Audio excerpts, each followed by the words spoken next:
تم پرندوں سے دل بہلایا کرو، سپاہ گری اس آدمی کے لیے ایک خطرناک کھیل ہے جو عورت اور شراب کا دل دادا ہو۔ یہ الفاظ اپریل 1175 میں صلاح الدین ایوبی نے اپنے چچا زاد بھائی خلیفہ الصالح کے ایک امیر سیف الدین کو لکھے تھے۔ ان دونوں نے صلیبیوں کو درپردہ مدد اور زر و جواہرات کا لالچ دیا اور صلاح الدین ایوبی کو شکست دینے کی سازش کی تھی۔ صلیبی یہی چاہتے تھے۔ انہوں نے حملہ کیا، الصالح اور سیف الدین نے ان کی مدد کی۔ صلاح الدین ایوبی نے ان سب کو شکست دی۔ امیر سیف الدین اپنا مال و متاع چھوڑ کر بھاگا۔ اس کی ذاتی خیمہ گاہ سے رنگ برنگے پرندے، حسین اور جوان رقاصائیں اور گانے والیاں، ساز اور سازندے اور شراب کے مٹکے برآمد ہوئے۔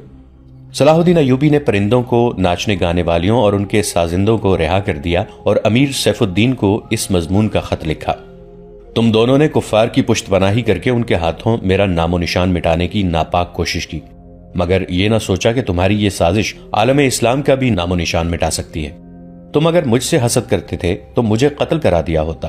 تم مجھ پر 2 قاتلانہ حملے کرا چکے ہو، دونوں ناکام رہے۔ اب ایک اور کوشش کر دیکھو، ہو سکتا ہے کامیاب ہو جاؤ۔ اگر تم مجھے یہ یقین دلا دو کہ میرا سر میرے تن سے جدا ہو جائے تو اسلام اور زیادہ سربلند ہوگا، تو رب کعبہ کی قسم میں تمہاری تلوار سے اپنا سر کٹواؤں گا اور تمہارے قدموں میں رکھ دینے کی وصیت کروں گا۔ میں تمہیں صرف یہ بتا دینا چاہتا ہوں کہ کوئی غیر مسلم مسلمان کا دوست نہیں ہو سکتا۔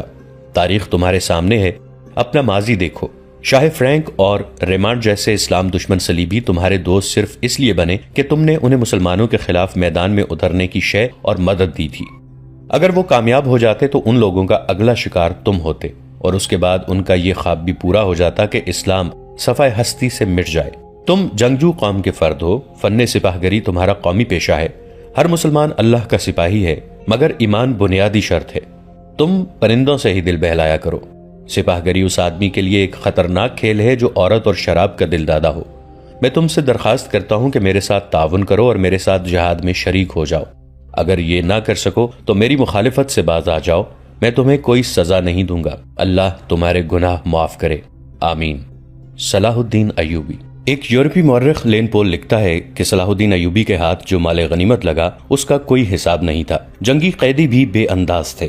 صلاح الدین ایوبی نے تمام تر مال غنیمت 3 حصوں میں تقسیم کیا۔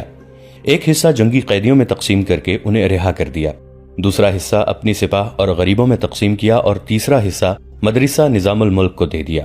اس نے اسی مدرسے سے تعلیم حاصل کی تھی، نہ خود کچھ رکھا نہ اپنے کسی جرنیل کو کچھ دیا۔ اس کا نتیجہ یہ ہوا کہ جنگی قیدی جن میں سے بہت سے مسلمان تھے اور باقی غیر مسلم رہا ہو کر صلاح الدین ایوبی کے کیمپ میں جمع ہو گئے اور اس کی اطاعت قبول کر کے اپنی خدمات اس کی فوج کے لیے پیش کر دیں۔ ایوبی کی کشادہ نظری اور عظمت دور دور تک مشہور ہو گئی۔ اس سے پہلے حسن بن صباح کے پر اسرار فرقے فدائی، جنہیں یورپی مورخوں نے قاتلوں کا گروہ لکھا ہے، صلاح الدین ایوبی پر 2 بار قاتلانہ حملے کر چکے تھے، لیکن خدائے ذوالجلال کو اپنے اس عظیم مرد مجاہد سے بہت کام لینا تھا۔ دونوں بار ایک معجزہ ہوا کہ اسلام کا یہ محافظ بال بال بچ گیا۔ اس پر تیسرا قاتلانہ حملہ اس وقت ہوا جب وہ اپنے مسلمان بھائیوں اور صلیبیوں کی سازش کی چٹان کو شمشیر سے ریزہ ریزہ کر چکا تھا۔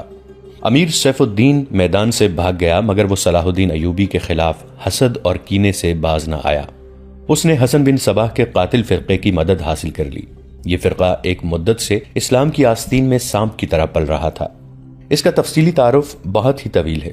مختصر یہ کہ جس طرح زمین سورج سے الگ ہو کر گناہوں کا گہوارہ بن گئی ہے، اسی طرح حسن بن صباح نام کے ایک آدمی نے اسلام سے الگ ہو کر نبیوں اور پیغمبروں والی عظمت حاصل کرنے کا منصوبہ بنایا۔ وہ اپنے آپ کو مسلمان ہی کہلاتا رہا اور ایسا گروہ بنا لیا جو طلسماتی طریقوں سے لوگوں کو اپنا پیروکار بناتا تھا۔ اس مقصد کے لیے اس گروہ نے نہایت حسین لڑکیاں، نشہ آور جڑی بوٹیاں، ہپنوٹزم اور چرب زبانی جیسے طریقے اختیار کیے۔ بہشت بنائی جس میں جا کر پتھر بھی موم ہو جاتے تھے۔ اپنے مخالفین کو ختم کرنے کے لیے قاتلوں کا ایک گروہ تیار کیا۔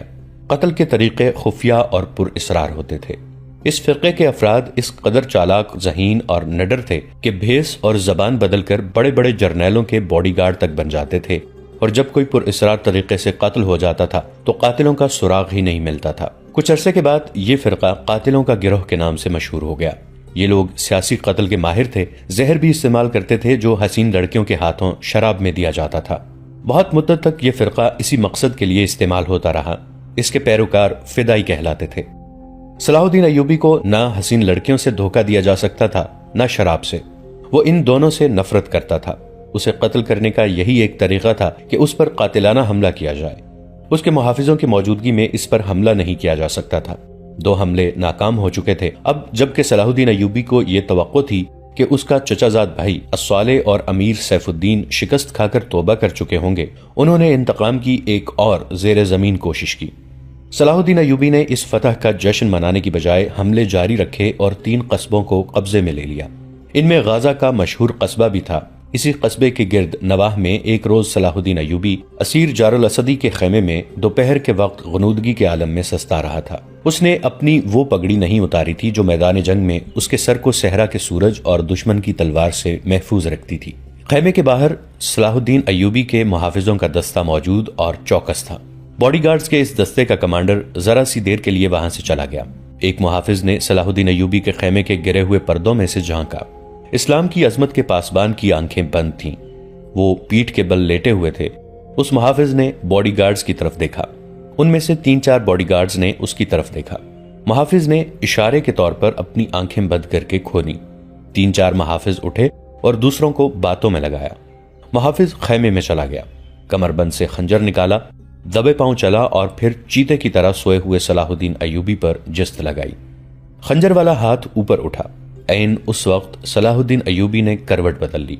یہ نہیں بتایا جا سکتا کہ محافظ خنجر کہاں مارنا چاہتا تھا، دل میں یا سینے میں، مگر ہوا یوں کہ خنجر صلاح الدین ایوبی کی پگڑی کے بالائی حصے میں اتر گیا اور سر سے بال برابر دور رہا۔ پگڑی سر سے اتر گئی۔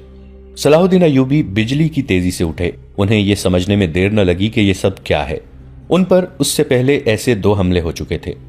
انہوں نے بھی حیرت کا اظہار نہ کیا کہ حملہ آور ان کے اپنے باڈی گارڈز کے لباس میں تھا، جسے انہوں نے خود اپنے باڈی گارڈز کے لیے منتخب کیا تھا۔ انہوں نے ایک سانس جتنا بھی عرصہ ضائع نہ کیا۔ حملہ آور ان کی پگڑی سے خنجر کھینچ رہا تھا۔ ایوبی سر سے ننگے تھے۔ انہوں نے حملہ آور کی ٹھوڑی پر پوری قوت سے گھونسا مارا۔ ہڈی ٹوٹنے کی آواز سنائی دی۔ حملہ آور کا جبڑا ٹوٹ گیا تھا۔ وہ پیچھے کو گرا اور اس کے منہ سے ہیبت ناک آواز نکلی۔ اس کا خنجر صلاح الدین ایوبی کی پگڑی میں رہ گیا تھا۔ صلاح الدین ایوبی نے اپنا خنجر نکال لیا۔ اتنے میں 2 محافظ دوڑتے اندر آئے۔ ان کے ہاتھوں میں تلواریں تھیں۔ صلاح الدین ایوبی نے انہیں کہا کہ اسے زندہ پکڑ لو، مگر یہ دونوں محافظ صلاح الدین ایوبی پر ٹوٹ پڑے۔ صلاح الدین ایوبی نے ایک خنجر سے 2 تلواروں کا مقابلہ کیا۔ یہ مقابلہ 1-2 منٹ کا تھا، کیونکہ تمام باڈی گارڈز اندر آ گئے تھے۔ صلاح الدین ایوبی یہ دیکھ کر حیران رہ گئے کہ ان کے باڈی گارڈز 2 حصوں میں تقسیم ہو کر ایک دوسرے کو لہو لہان کر رہے تھے۔ انہیں چونکہ معلوم نہیں تھا کہ ان میں ان کا دشمن کون ہے اور دوست کون، وہ اس معرکے میں شریک نہ ہو سکے۔ کچھ دیر بعد جب باڈی گارڈز میں سے چند ایک مارے گئے، کچھ بھاگ گئے اور بعض زخمی ہو کر بے حال ہو گئے، تو انکشاف ہوا کہ اس دستے میں جو صلاح الدین ایوبی کی حفاظت پر مامور تھا، 7 محافظ فدائی تھے جو صلاح الدین ایوبی کو قتل کرنا چاہتے تھے۔ انہوں نے اس کام کے لیے صرف ایک فدائی خیمے میں بھیجا تھا۔ اندر صورتحال بدل گئی، چنانچہ باقی بھی اندر چلے گئے۔ اصل محافظ بھی اندر گئے۔ وہ صورتحال سمجھ گئے اور صلاح الدین ایوبی بچ گئے۔ انہوں نے اپنے پہلے حملہ آور کی شہرگ پر تلوار کی نوک رکھ کر پوچھا کہ وہ کون ہے اور اسے کس نے بھیجا ہے۔ سچ بولنے کے بدلے صلاح الدین ایوبی نے اسے جان بخشی کا وعدہ دیا۔ اس نے بتا دیا کہ وہ فدائی ہے اور اسے کیمشتگن، جسے بعض مورخوں نے گمگشتگین لکھا ہے، نے اس کام کے لیے بھیجا تھا۔ کیمشتگن الصالح کے ایک قلعے کا گورنر تھا۔ اصل کہانی سنانے سے پہلے یہ ضروری معلوم ہوتا ہے کہ ان واقعات سے پہلے کے دور کو دیکھا جائے۔ صلاح الدین ایوبی کے نام، ان کی عظمت اور تاریخ اسلام میں ان کے مقام اور کارناموں سے کون واقف نہیں؟ ملت اسلامیہ تو انہیں بھول ہی نہیں سکتی۔ مسیحی دنیا بھی انہیں ہمیشہ یاد رکھے گی۔ لہٰذا یہ ضروری معلوم نہیں ہوتا کہ صلاح الدین ایوبی کا شجرہ نسب تفصیل سے بیان کیا جائے۔ ہم جو کہانی سنانے لگے ہیں وہ اس نوعیت کی ہے جس کی وسعت کے لیے تاریخ کا دامن تنگ ہوتا ہے۔ یہ تفصیلات وقائع نگاروں اور قلمکاروں کی ریکارڈ کی ہوئی ہیں، کچھ سینہ بسینہ اگلی نسلوں تک پہنچتی ہیں۔ تاریخ کے دامن میں صلاح الدین ایوبی کے صرف کارنامے محفوظ کیے گئے ہیں۔ ان سازشوں کا ذکر بہت کم آیا ہے جو اپنوں نے ان کے خلاف اور ان کی بڑھتی ہوئی شہرت اور عظمت کو داغدار کرنے کے لیے انہیں ایسی لڑکیوں کے جال میں پھانسنے کی بار بار کوشش کی گئی جن کے حسن میں طلسماتی اثر تھا۔ تاریخ اسلام کا یہ حقیقی ڈرامہ 23 مارچ 1169 کے روز سے شروع ہوتا ہے جب صلاح الدین ایوبی کو مصر کا وائسرائے اور فوج کا کمانڈر ان چیف بنایا گیا۔ انہیں اتنا بڑا رتبہ ایک تو اس لیے دیا گیا تھا کہ وہ حکمران خاندان کے نونہال تھے، اور دوسرے اس لیے کہ اوائل عمر میں ہی وہ فن حرب و ضرب کے ماہر ہو گئے تھے۔ سپاہ گری ورثے میں ہی پائی تھی۔ ان کے ذہن میں حکمرانی کے معنی بادشاہی نہیں، اسلام کی پاسبانی اور قوم کی عظمت اور فلاح و بہبود تھی۔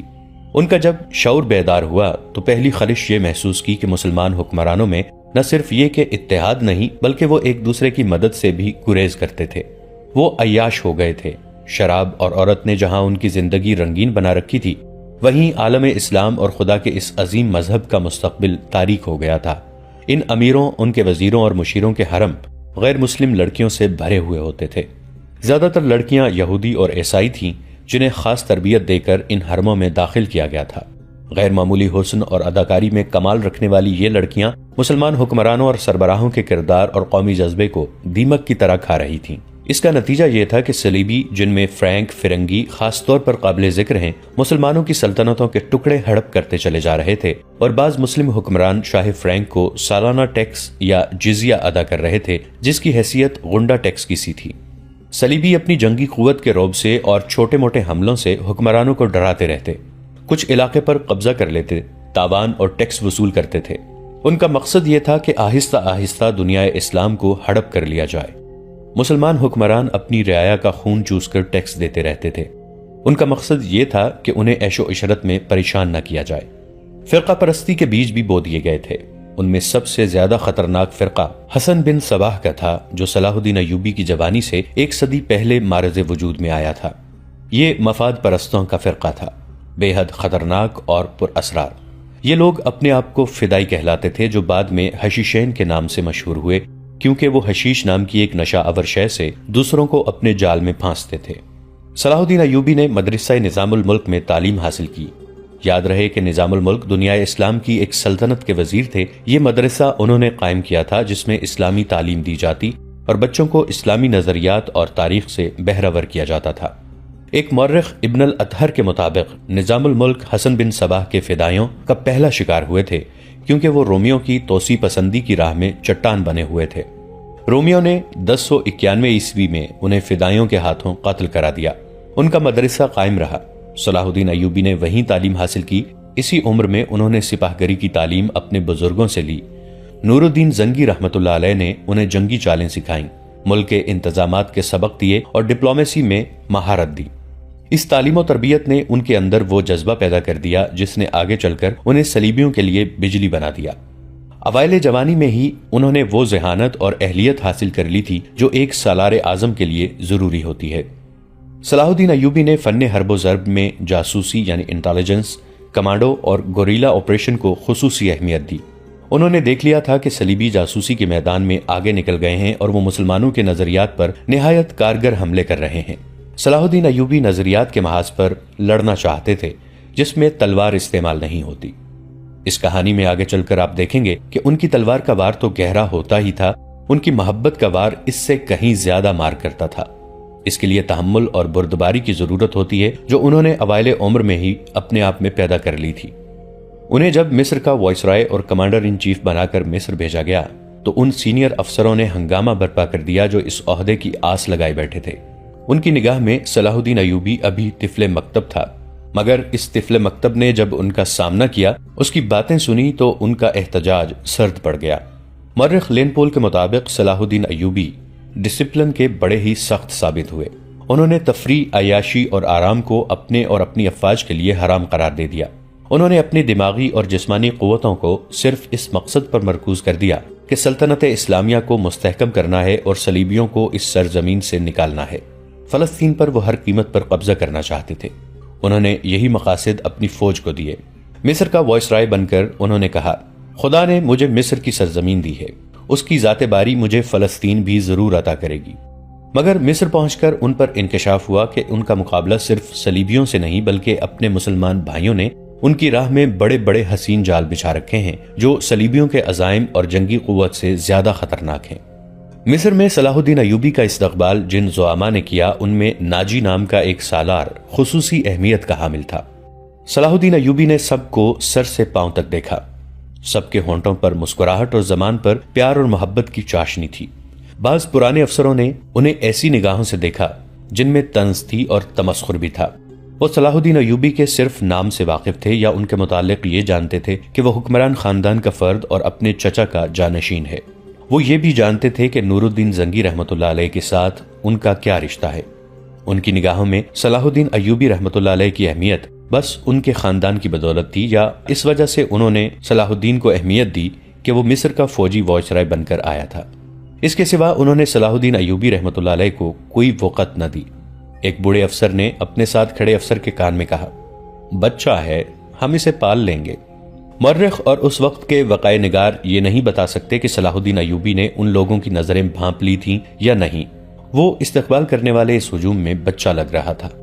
البتہ جب وہ ناجی کے سامنے مصافحے کے لیے رکے تو ایوبی کے چہرے پر تبدیلی سی آ گئی تھی۔ وہ ناجی سے ہاتھ ملانا چاہتے تھے، لیکن ناجی جو ان کی باپ کی عمر کا تھا سب سے پہلے درباری خوشامدیوں کی طرح جھکا، پھر ایوبی سے بغلگیر ہو گیا۔ اس نے ایوبی کی پیشانی چوم کر کہا، میرے خون کا آخری قطرہ بھی تمہاری جان کی حفاظت کے لیے بہے گا۔ تم میرے پاس زنگی اور شرکوہ کی امانت ہو، میری جان عظمت اسلام سے زیادہ قیمتی نہیں۔ صلاح الدین ایوبی نے ناجی کا ہاتھ چوم کر کہا، محترم، اپنے خون کا ایک ایک قطرہ سنبھال کر رکھیے، صلیبی سیاہ گھٹاؤں کی مانند چھا رہے ہیں۔ ناجی جواب میں صرف مسکرایا، جیسے صلاح الدین ایوبی نے کوئی لطیفہ سنایا ہو۔ صلاح الدین ایوبی اس تجربہ کار سالار کی مسکراہٹ کو غالباً نہیں سمجھ سکے۔ ناظرین، آج کے لیے اتنا ہی۔ ہماری ویڈیوز سے اپڈیٹڈ رہنے کے لیے ہمارے اس چینل کو سبسکرائب کر کے نیچے موجود بیل آئیکن کو ضرور کلک کیجیے گا۔ آپ کے ساتھ انشاءاللہ جلد ملاقات ہوگی اسی کہانی کی نئی قسط کے ساتھ۔ تب تک کے لیے اپنا بہت سا خیال رکھیے گا۔ ہمارا اور آپ کا اللہ نگہبان۔